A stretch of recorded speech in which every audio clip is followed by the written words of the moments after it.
с радиото през годините. Продуцентска компания ВВД Руйчев и БНР Радио Благоевград.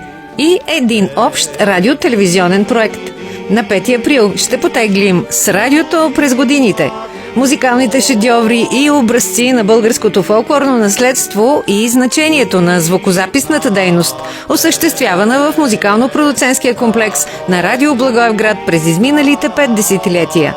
И в последствие визуализирана чрез продукцията на Българската музикална телевизия Родина. Очаквайте на 5 април от 20 часа и 30 минути първия ни гост в новото телевизионно студио. Народният певец Иван Гоцев и неговите радиотелевизионни истории за дегиди луди млади години. С каква песен можем да опишем това, което до сега го казахте? Айде разболе се моето либе.